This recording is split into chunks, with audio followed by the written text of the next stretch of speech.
Greetings, truth seekers. How are you all holding up today? Welcome back to Meghan and Harry Tales. I'm your host, Kelly. Before we dive into today's explosive revelation, I must extend a massive thank you to all my subscribers, both new and old, for your unwavering support. You are the lifeblood of this channel, and I cherish reading your comments, hearing your thoughts, and engaging in raw, unfiltered discussions with each of you. If you're new here, make sure to hit that subscribe button and ring the notification bell so you never miss out on our deep dives and the latest updates about Meghan, Harry, and the tangled web of deceit surrounding the British royal family. And for those of you who feel compelled to support this channel further, you can donate via Super Thanks. Your contributions are crucial in helping us continue to expose the truth and stand with Harry and Meghan against the facade of royal hypocrisy. So, we've got to talk about Kate Middleton's recent statement for Baby Loss Awareness Week. You might have seen it. She sent out this public tweet expressing her support for families who have experienced the devastating loss of a baby. She was all about sending love, strength, and hope to those who are grieving. And look, on the surface, that's a beautiful sentiment, right? It's the kind of thing you'd expect from someone in her position. But here's where things take a turn, because as with so many things involving the royals, there's more to the story. Let's rewind a bit. Remember when Meghan Markle bravely shared her own experience of suffering a miscarriage during her court battle with the Daily Mail? She opened up about the emotional toll it took on her and how deeply it affected her mental health. That moment was incredibly powerful, because it showed a level of vulnerability and humanity that we rarely see from public figures, especially royals. Meghan didn't have to share that part of her life, but she did. And she did it to connect with millions of women and families who have experienced the same pain. But let's talk about what was happening behind the scenes while Meghan was dealing with this tragedy.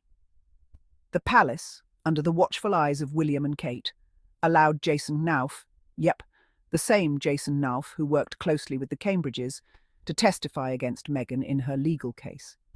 And if you've watched the Harry and Meghan documentary or followed the media closely, you know how much stress and emotional harm that caused Meghan during an already incredibly difficult time in her life. So how can Kate now turn around and publicly support families who've experienced baby loss while she stood by as Meghan, her own sister-in-law, faced an unimaginable level of distress and torment? It's the hypocrisy for me. Kate's silence back then spoke volumes. Her actions, or should I say lack of actions, were loud and clear when Meghan was suffering, and now she wants to send love and strength to other families. Sorry, but that just doesn't sit right. And if you thought that was bad, wait until we get into William and Kate's comments on Black History Month. Yes, you heard that right. The same William and Kate who allowed Meghan and her children to be the targets of racial abuse are now acting like they care about Black history and the Black community. They posted on X, formerly Twitter, giving praise to the Black community and talking about reclaiming narratives. Honestly, I had to do a double take when I saw that post. Because how exactly are they supporting the reclamation of any narrative when their own actions have shown such blatant disregard for a biracial woman marrying into their family? The cognitive dissonance is wild. Let's not forget the core issue here. Meghan is a biracial woman who faced relentless racism from the media and, more disturbingly, from within the royal family itself. It's widely known that William, in particular, advised Harry against marrying Meghan. This wasn't just a casual conversation between brothers. It was a direct expression of William's disapproval of Meghan, and let's be honest, it probably had a lot to do with her race. William wasn't subtle about his concerns. And yet, now we're supposed to believe that he's all about celebrating Black history and uplifting the Black community. William and Kate's comments are deeply insulting to anyone who's been paying attention. Meghan was treated horrifically, and it wasn't just by the British press. The palace, the very institution William and Kate represent, was complicit in her mistreatment. Remember how they stayed silent while Meghan was torn apart by racist headlines, social media abuse, and relentless scrutiny. And now they want to act like allies to the Black community. Give me a break. Speaking of William and Kate's performative behaviour, let's take a trip down memory lane to their Caribbean tour.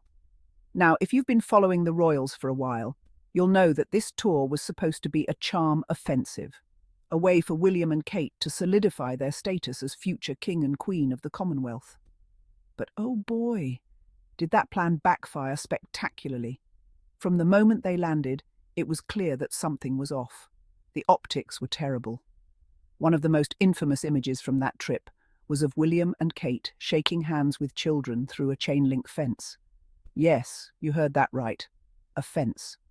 It looked like something out of a colonial handbook, and the whole thing reeked of outdated, out-of-touch royalty. The Caribbean tour was supposed to show William and Kate as modern leaders who were in touch with the people of the Commonwealth. Instead, it showed how painfully out of step they are with the realities of the world today. The images of them being paraded around like royalty in scenes that felt straight out of the 19th century didn't do them any favours. In fact, it was giving major colonial vibes, and not in a good way. The worst part? They seemed completely oblivious to how bad the optics were. While they were being chauffeured around in fancy cars and attending lavish events, the people of the Caribbean were making it very clear that they were not impressed. Protests erupted in several countries, with people demanding reparations for slavery and calling for an end to the British monarchy's influence in the region. This brings us to the larger issue of performative activism when it comes to William and Kate. Every time they make a public statement or attend an event related to a social cause, it feels like nothing more than a PR move designed to make them look good. Let's take mental health, for example. William and Kate have been vocal advocates for mental health awareness, and on the surface, that's great. But when you look closer, you start to see the cracks in their advocacy.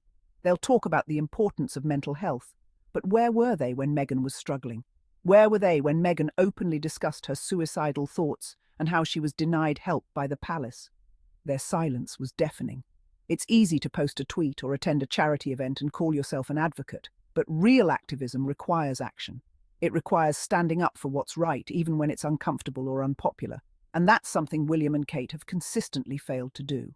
When it comes to issues of race, mental health, or any other social cause, their support feels surface level. It's all about the optics, looking good in front of the cameras, making the right statement, and then moving on.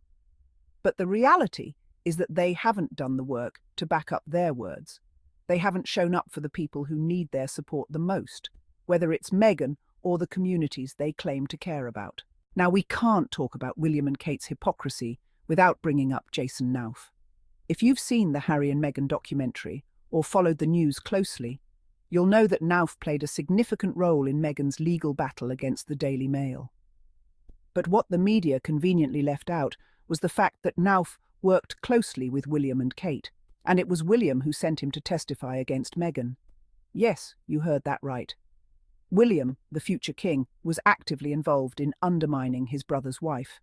It's a level of betrayal that's hard to fathom, but it's also indicative of the toxic culture within the royal family.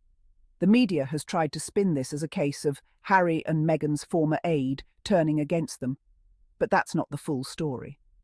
Knauf was deeply embedded within William and Kate's team, and it's clear that he wasn't acting on his own. This was a coordinated effort to discredit Meghan and protect the monarchy's reputation at all costs. What's even more disturbing is how the palace and the media tried to cover up William's involvement. They painted Knauf as a rogue aide, but the truth is that he was working under William's direction. This was a calculated move to damage Meghan's credibility, and it shows just how far the royal family is willing to go to protect their own image. At the end of the day, the hypocrisy of William and Kate is impossible to ignore. They want to be seen as modern, progressive leaders, but their actions show that they're stuck in the past.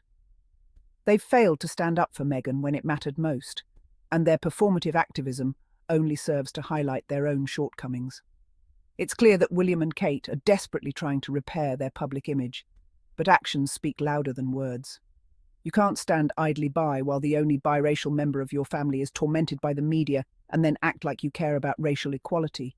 You can't talk about mental health while ignoring the struggles of those closest to you. The reality is that William and Kate have been complicit in the very systems of oppression they claim to oppose. Their silence during Meghan's worst moments, whether it's racism, lies in the press, or her mental health struggles, speaks volumes about their true priorities. But here's the thing, we see through the charade. We know that their support for social causes is nothing more than a PR stunt designed to make them look good. And as long as they continue to prioritize their own image over real change, they'll never be the modern leaders they aspire to be. Whew, that was a lot to unpack, wasn't it? But it's so important that we call out this kind of hypocrisy when we see it.